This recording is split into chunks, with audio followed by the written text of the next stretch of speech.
Hello friends, this module we are talking about manpower planning chapter 3 of the book. This chapter 3 follows after chapter 2 which is covering job analysis. Manpower planning essentially involves how many people are required, when, at what level, for what job functions, at what packages. All this is a part of manpower planning. Now, just because I require people, it doesn't mean people are available. So what happens is, I have got to understand that manpower planning has got two important factors. The supply of manpower, which is outside my company, some of them inside my company as well, and the demand. So it's a typical economic equation of supply and demand. But merely studying these two is not enough. In a manpower planning, I need to factor a third variable which is not mentioned in any text. It's a behavioral variable of people whom you want to hire. There are people available, you are interviewing them, and after interviewing them, there is no guarantee that they'll join you. So there is this element of human endeavor, human will of joining or not joining. We have come across innumerable examples. Some of you listening to me maybe must have done it. You go to a company for an interview. After the interview, you don't join. You take the instrument, you take it as a negotiating instrument to go and to go and negotiate for a higher package with another competing company. So the willingness of a person to join a company or not cannot be factored in manpower planning. It's an estimate, and we come across ballpark figures. But if that is the case, why do we need to do it? There are reasons. Manpower planning ensures how much will be my wage bill increasing by? What will be my wage bill for the next so many years? What sort of factoring I need to do in terms of HR budgeting? Budgeting for human resources, not human resources department. Okay. Now, these factors are so important, and hence manpower planning has assumed a very important role in today's global working. Large companies with large manpower base, 100,000 manpower, an IT company for example, manpower planning becomes a very specialized, crucial function. In the HR department itself, we have people, not one or two, but a separate manpower planning department itself, who are only focusing on manpower planning. And we are talking about an IT company of the order of say 100,000 employees globally working, in which the manpower requirements on an average could be something like 10,000 employees, 8,000 employees per year they may be hiring at different levels. If you work out the arithmetic, the wage bill which needs to be kept ready and several other costs that come in is quite huge, phenomenal. So it becomes a strategic decision. Hence manpower planning is very crucial, and we need to understand the various complexities that are governing manpower planning. So let's get on with the slides. What are the objectives of the session? Defining what is manpower planning, various factors affecting manpower planning, the process or the steps in the manpower planning activity, importance of manpower planning, and the various barriers or the roadblocks that we face while doing the manpower planning.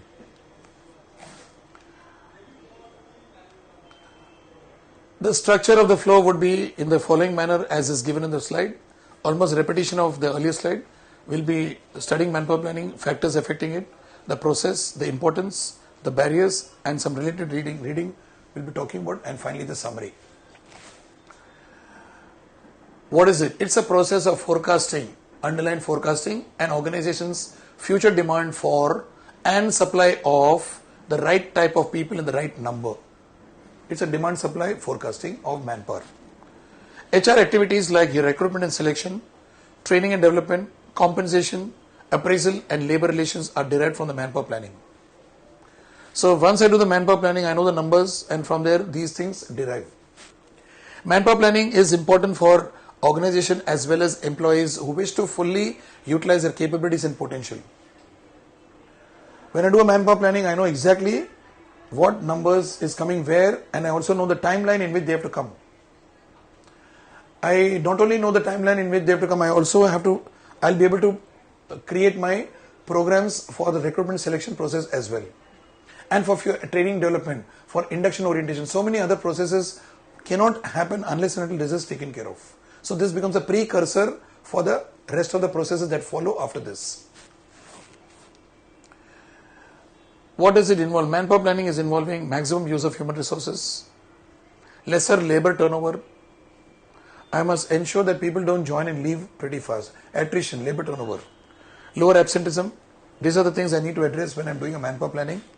Improve productivity, achievement of objectives, higher production, smooth and uninterrupted workflow, increase job satisfaction. So is this related with the job profiles and the job specification we talked about in the chapter number 2? The answer is yes. So when those are ready, my manpower planning would be in a position to take off. What are the factors affecting manpower planning? Type and strategy of an organization, the organization culture, the way it thinks, the way it gives importance to manpower itself. Growth cycle of an organization. Is the organization in a growth phase or is it in a decline phase? Is it going through seasonal problems, issues? So all that decides. We come across IT companies, for example, they will suddenly enhance or bring down their manpower requirements. When the going is not good in 2008 and all those times when these things were happening, what happened? The manpower requirements were brought down in these organizations. And again, when the boom starts, they'll again go for more hiring. Okay. Now, this being the case, we have to be very perceptive, very sensitive to understand that business growth cycle of an organization is also to be taken into account. Growth cycle of an organization and also the labor market, that's repeated here. Labor market. Labor market means the availability of workforce out there in the society. Do we really have enough of software engineers of the caliber to which we want? Do we have the amount of people whom we want for an automobile unit? Now that's a labor market. And the labor market keeps fluctuating depending upon the economy and the supply demand of the industry.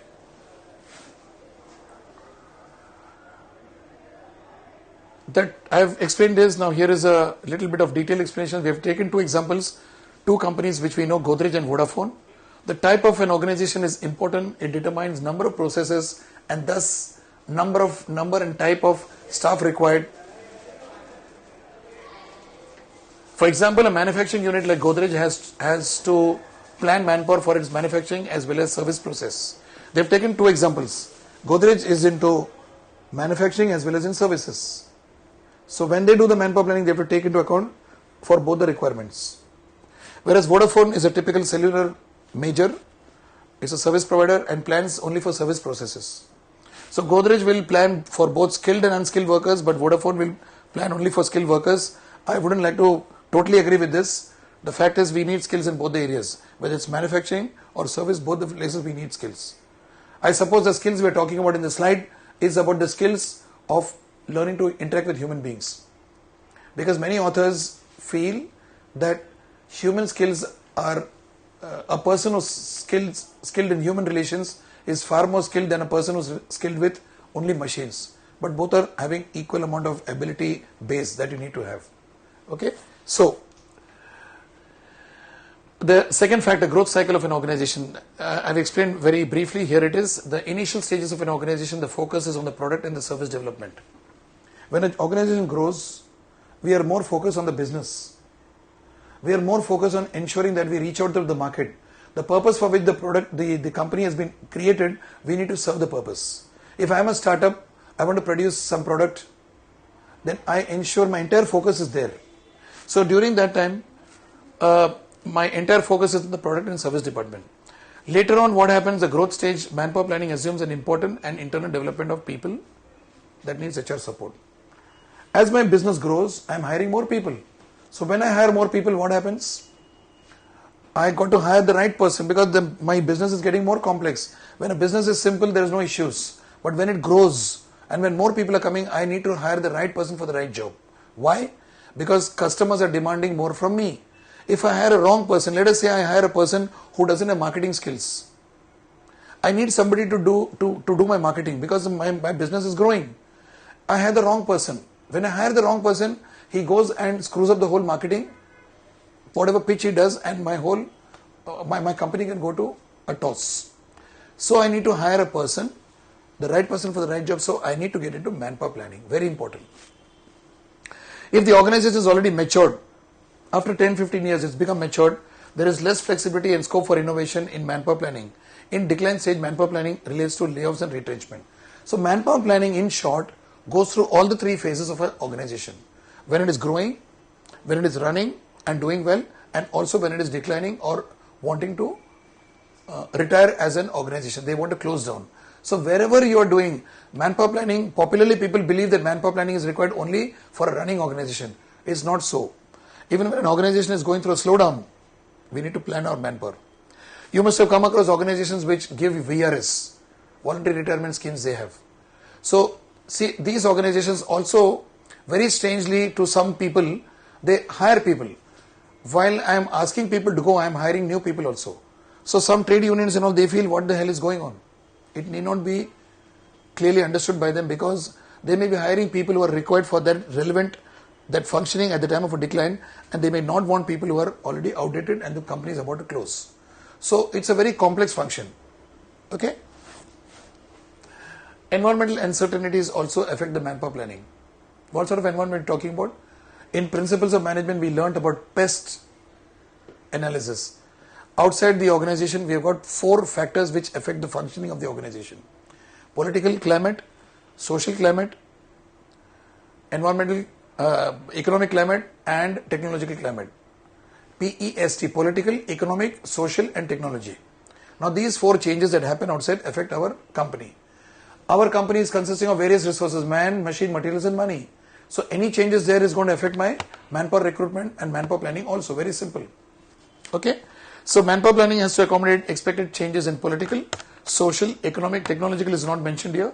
We can include that also, which affect all organizations. Appropriate revisions to recruitment and selection, training and development policies are desired. So when the climate changes, my profiles have to change. My job analysis has to change. My job description will change. My job specification will change. And when that changes, my manpower planning also changes. So manpower planning is a dynamic process. It is not static. It is not that I fix up I want X number of people every year. Every year you may not want X number of people. X will always be a variable. It will be more or less. And that more or less is decided by internal environment as well as external environmental changes. So now you can imagine how tough it is. It's a planning function. And all that we learnt in planning and principles of management is applicable here for the human resources as a resource. Okay? Organizations undergoing several changes due to technology have to plan for this changing environment to stay ahead of competition. I've already explained this. Next we talk about labor market. Now we've got 2 different types of things: developing countries and developed countries. In a developing country with a large population like India, we suffer from lack of educated and skilled professionals in the labor market. People are educating themselves into qualifications, but in terms of skills, I ask this question to many people. Students come to me seeking change of job after 7 or 8 years of experience. People are doing jobs and they're doing some routine operations, and after doing the routine operation, they don't develop themselves. When I develop myself, I have a skill. Now we are talking about skills. In the labor market, do we have people who are skilled, who have got something to sell to the company which will add value to themselves and to others? So the labor market in a developing country usually has been seen to have less skills because they are living hand to mouth. See, for example, any one of you listening to me, youngster, would start off by saying that I would like to make a career in HR. I get this input from many students. So when I ask this student, I ask him or her, what do you like to specialize in HR? There's a very, very strong belief in that person that he wants to become a trainer. And he says, I want to become a trainer. Fine. Now that vision is there. Now the vision, people are not able to take forward for certain reasons. Then when it comes to a placement,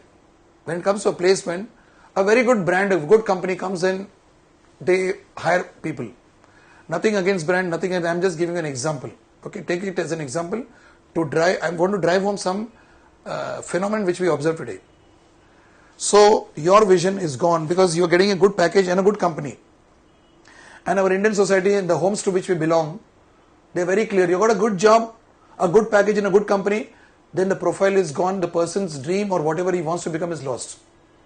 Now, when he joins this company, he doesn't take conscious efforts to learn. Good brands are giving you so much opportunities to make you learn. They offer you a good package, a C2C, and they make you learn. But very few people really they go there and develop skills. To develop skills, you can't be in a comfort zone, you have to stretch out. Large organizations give you the scope, the culture also gives the scope to stretch. But when you do not stretch, what happens? You're doing routine functions. If you do routine functions for 8 years and you come out and say that I want a job just because I've got 8 years of experience, it doesn't work. You need skills. That's the skill we're talking about. That skill in the labor market has to be there. So people have to be very creative. Working should happen in 8 years. It's not the number of years of experience. It's what is the skills that you've developed. How many times you have pushed yourself out of the comfort zone and gone along and developed skills. That is most important. Okay? It is difficult to find the right person for the right job in the market for the same reason which I've told you. Manpower planning here has to focus on training and development of fresh recruits. That's why many of you, when you join an organization, although you have 5 years of experience, you're given a certain induction because they want to put you into the skills track. See, skills is something everybody has to focus. Skills are doable actions which add value to you and to others. Skills differentiate between X and Y. X has got years of experience of doing repetitive functions which has not made him grow. Whereas somebody else, Y, has got hardly half the number of years of experience of X, but he has developed skills. He is a future leader. They say that your repetitive work, it tells, but it is skills that sell. You keep on repeating the work, you'll say 8 years I have done this job, I have handled this profile, I have done this, I was a part of the training and development department, I was doing OD. Many people come and tell me this. Then I ask this question, what are the skills do you have which you can sell? What have you learned? Have you stretched yourself? Have you gone beyond your comfort zone? The answer is no. So, labor market or the market where qualified, experienced people are available with skills is a very important factor. That's why this is a phenomenon we find in the developed countries. India is growing in a very rapid way. We are having excellent skills today, but it wasn't the case some years back. So now we are discussing, this is a flow chart. This is talking about the process of manpower planning. How does it happen? As I've explained to you earlier, there are two important factors in this. One is a HR demand forecast. The other one is a supply forecast. What are we doing in a forecasting? We are trying to predict the future. So the demand forecast means what will be the demand for manpower in the future? How many people do we need in the future? That's a HR demand forecast, human resources demand forecast. We also need to forecast what will be the supply at that point of time when we want people. Let's say we are planning for a manpower of 10,000 people to be employed in a company in the next year, 2013-14.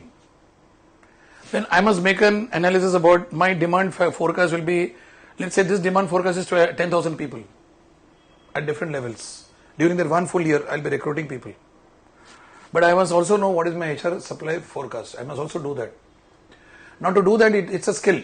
You need to go and get good amount of data, and you must learn to sense the climate outside. The environmental factors you must be able to sense properly.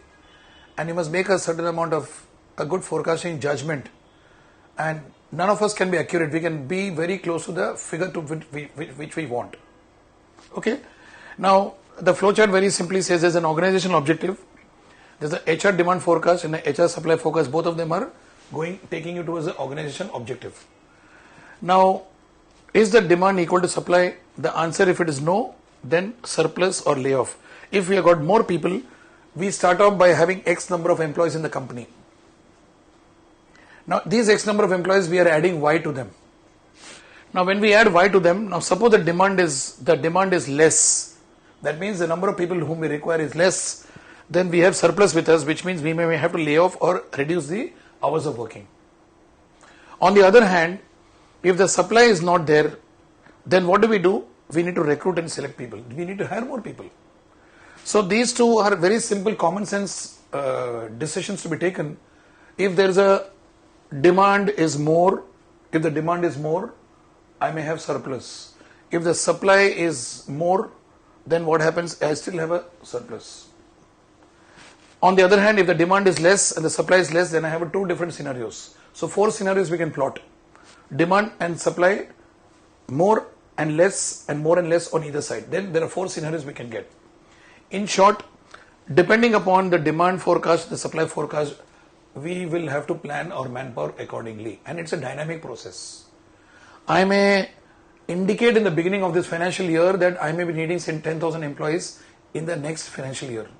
But 3 months, 4 months down the line, I will come out with a new figure. It doesn't mean that I did not plan, but I'm adapting my plans to I'm changing my plan, altering the plan for the purpose of the present, relevant, realistic information. Okay, so this is the process of manpower planning, the backbone of what we're talking. Now, organization objectives of the HR plan are derived from the business plans defined by the top management. The top management has got business plans. This is the type of business we want to be in. These are the products we need to make. So much of quantity, so much of realization, top line and bottom line. All this is clear. For making that thing happen, we need resources. One of them is manpower, and that is the manpower resources that we are going to be planning for. To meet these objectives, HR needs to determine number and characteristics of the employees. Organization chart is an excellent tool available to the HR. We create an organization chart in which the employees are all put in the different positions.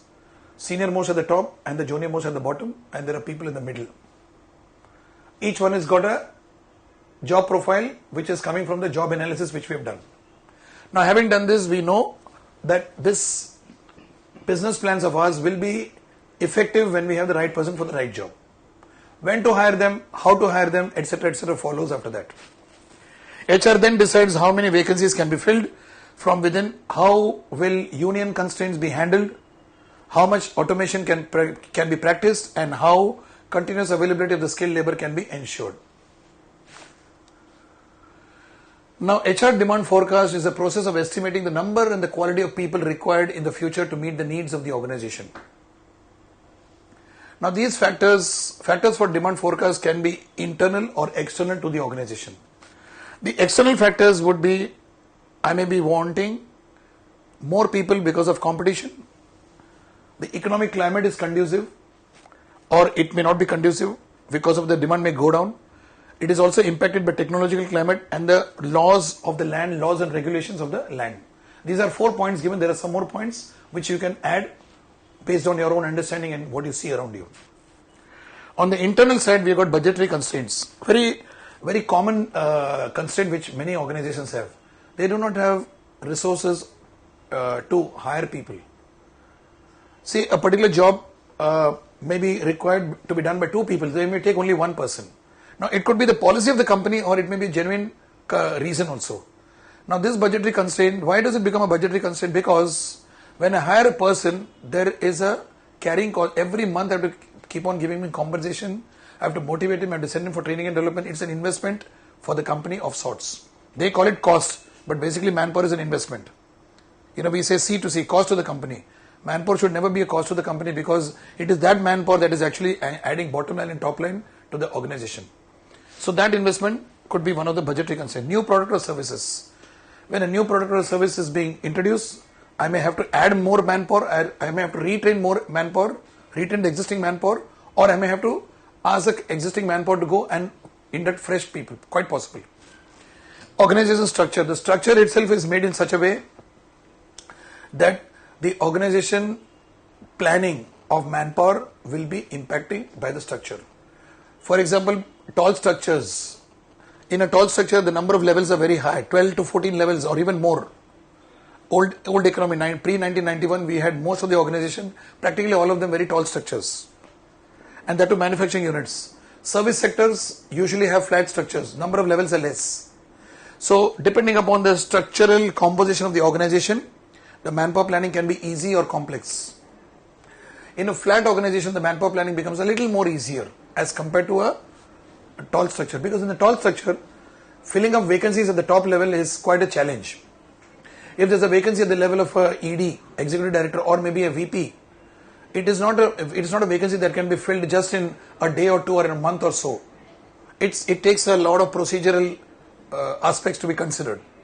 So the organizational structure also impacts the demand forecast of the manpower planning function. Then the employee separation. Separation means it's a process by which employees leave the organization and go. Either they leave on their own, which is called as resignation, or we lay them off, or we retire them, or there could be a punitive measure. We have to take a disciplinary action against certain employees for something which they have not done okay. Now we come to HR supply forecast. Supply forecasting is a process by which management determines whether it will be able to procure the required number of employees and from the various sources. Okay, I have to know where am I going to get my people from. Is it going to be from the university campus recruitments, freshers, or do I have to go to the job market? Do I have to go to manpower consultants? Do I have to go to global markets and get people? Today, for example, IT companies are hiring global software engineers and all from different parts of the world. It's not only India. So all those things are covered in the supply forecasting. Where do I get the best quality of software engineers? Now this is the part of the forecasting. Supply analysis is undertaken that covers a study of skills of present employees, internal source of supply, employee referrals, children of retired employees, and external sources of supply. So where do I get this from? Some 3 points are given here. I explained some other points. One is study of the skill of the present employees. Now, I may be having an existing employee who has got multiple skills, or I realize that he has a potential. So what do? I put him into a skills development training, and that becomes my supply for future manpower requirements. We have multi-skilled people today, right? So you have a skill A, and the skill A, in that skill A, I find a hidden skill in you B. So I groom you to bring out the skill B, and thereby this supply is taken care of. First point. Second point talks about internal source of supply, employee referrals. This is an internal source of supply which comes from employee referrals. You know somebody and that person is qualified enough to fill in a particular type of a job. So through the referrals it comes. It can be children of retired employees, employees who have died in accident, employees who died prematurely under service. So such people are given opportunities, right? And the third one, they have given external source of supply, which is from outside. Okay. Now we have, all of us know about what is called as a gap analysis. Gap analysis is demand equal to supply? One simple question we need to ask. It's never equal to supply in any scenario. All the time we are battling to see what is the gap. Is the supply more or is the demand more? And wherever the gap is more, it is an endeavor. HR compares the demand and supply forecast to understand the gap, the shortage. If the demand is more than supply, okay. Now, both are equally conducive and both are not conducive in either way. It depends upon the scenario. If the company is going through a rapid growth, the company is internally driven to go for rapid growth, but the external conditions, supply is not there, then they have a challenge. Then they have to train people from inside. If the company is going through a normal business phase, the plateau, then if outside supply is stopped, then there will be a pressure on them to perform. The other side of the story, the supply is more, but the demand is less in a company for manpower. What happens? The company has to think of innovative ideas about tapping this existing supply. They may have to go for a new area of activity, possibly. Different permutation and combination you can have depending upon what scenario you are into as a company internally. Process of manpower planning further taken for the gap analysis is the demand. Is demand equal to supply? Now this is the other side of the story. Now the earlier one we talked about, let me go back to that slide, is about shortage. Now we are talking about surplus. If the demand is less than the supply, means I got surplus people available. There are enough of people available. What do? Then the HR within the organization, they may have to put layoff. Now this is a scenario with an assumption that the company is saturated. But what is given here in the book and in the slide is talking about a status quo scenario. But an organization which is today creative, what it could do is looking at the scenario of supply being more than demand, they might go in for an area wherein the quality supply that's coming from outside can be hired. They might go for a diversification. They might go for a new product or a new area of activity where they may take people. If it is a status quo organization wherein they are carrying on business, they are at the plateau stage, then they may resort to layoff. VRS, lesser working hours and pay cuts. Okay. So importance of manpower planning. What's the importance? Future manpower needs are determined through manpower planning. Jobs are getting highly specialized and intellectual. Retaining talented manpower for these jobs is essential, and this is achieved by manpower planning. And manpower planning provides foundation for HR activities like recruitment and selection, training and development, job analysis, compensation administration, performance appraisal and feedback, and employee welfare, etc. All these activities are interrelated. If you take job analysis, it is related to manpower planning. So each of them affects the other. If one is not done proper, there's a problem. That's why in HR we say, like other systems, HR systems are also systemically integrated.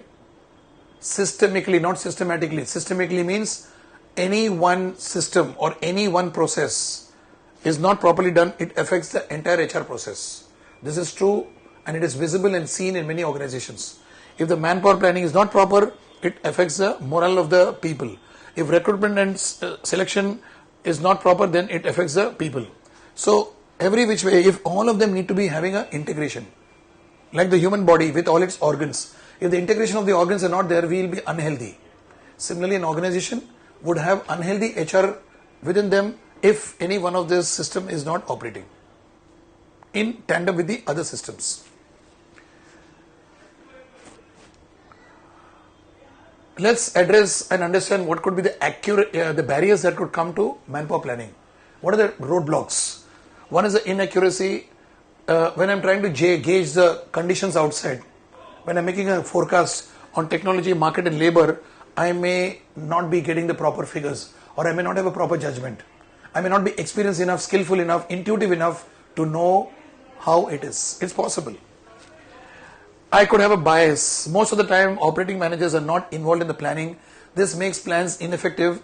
Successful manpower planning needs participation from HR as well as non-HR managers.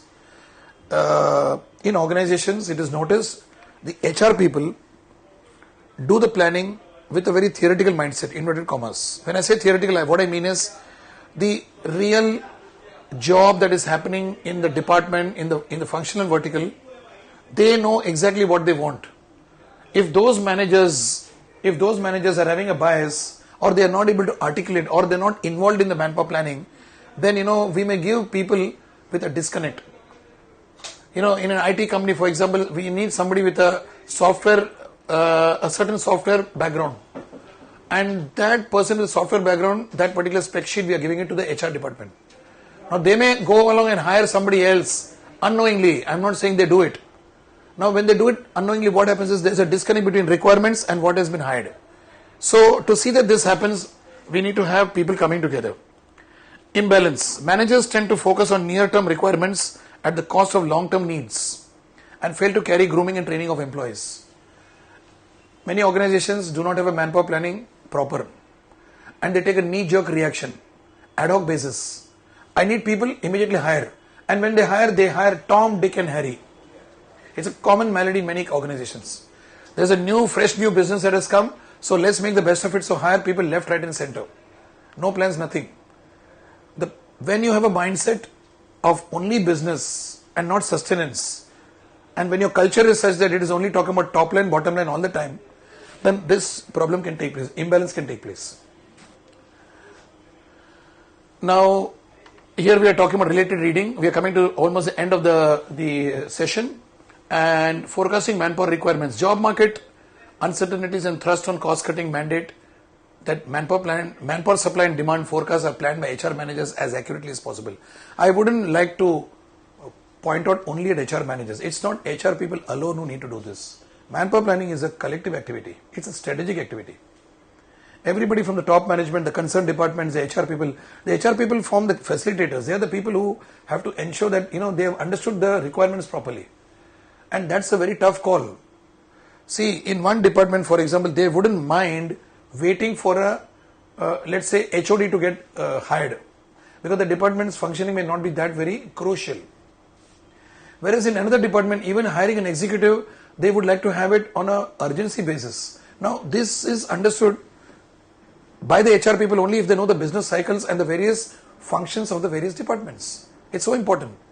So I would always say that the HR people have to first get oriented into how these various business cycles happen.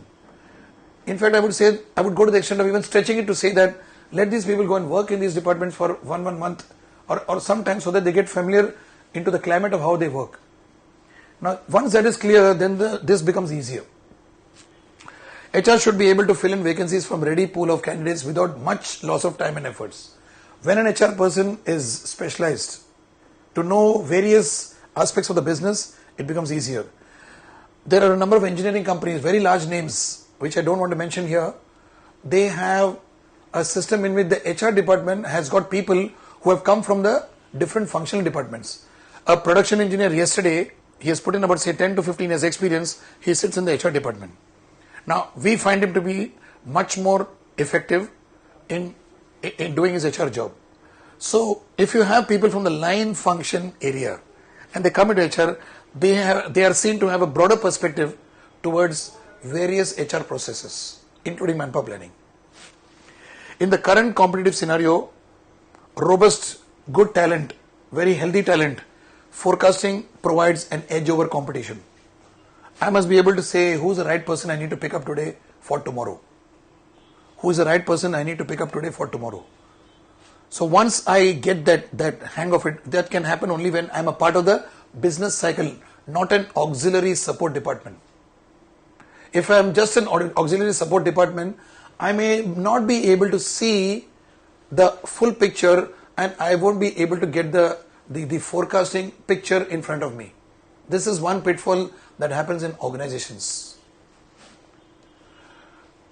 Forecasting manpower requirements, supply and demand forecast ensure, when I do supply and demand forecast, it ensures these following things. Already explained. Organization is rightly structured. It is efficient and productive. No overlap of roles. Complete role clarity. Recruitment of quality talent at optimal cost and lead time. Well in advance, we conduct all the processes of interviewing so that we are expecting a person, let us say, to retire or resign on a date X. So before X arrives, we already have the new inductee coming in. He joins in, he gets little familiar with the person who's leaving. He puts him into a sort of a comfort zone and then the X leaves. So this sort of a thing is an excellent case of how a manpower planning can happen. It should be so smooth that it's like passing on the baton. One person is running, he passes on the baton, the other person takes over the baton and goes further. Supply and demand forecasts are driven by annual business plans and should be the responsibility of the business, functional head and HR. Already explained. There's a recap. KRAs of each role must be established in advance, and next, the cost of the organization structure that will deliver the desired result on investment must be reckoned.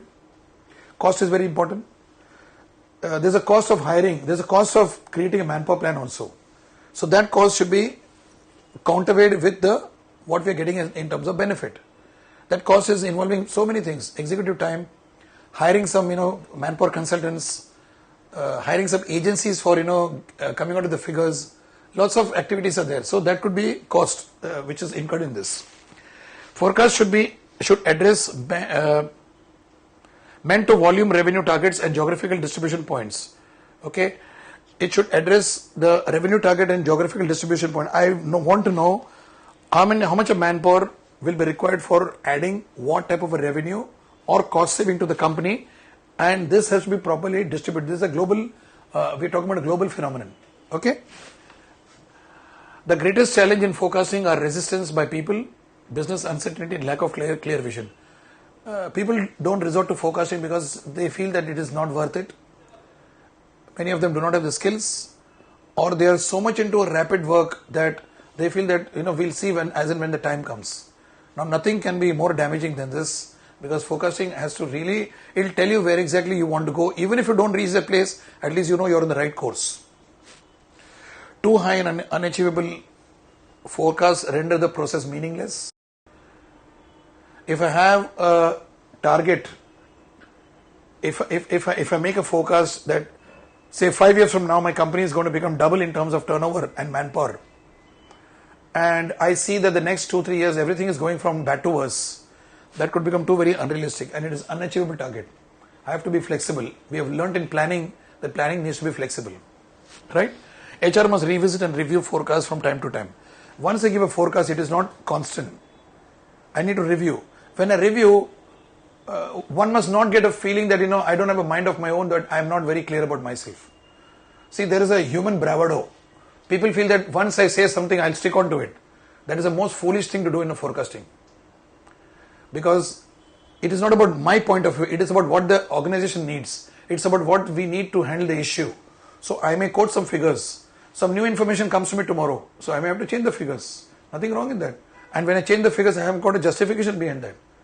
The right and wrong part of it is not the issue. The issue is about how well I am organized to bounce back into dynamism instead of remaining static. Clearly forecasting, both an art and science, is a continuous and a joint exercise, already explained. Now finally the summary. HRM is a process where people and organizations are brought together so that the goals of each are met. Manpower or human resources planning is a process of forecasting organizations' future demands for and supply of the right type of people on right number. Manpower planning is influenced by factors such as type and strategy of organization, growth cycle of an organization, environmental uncertainties and labor market.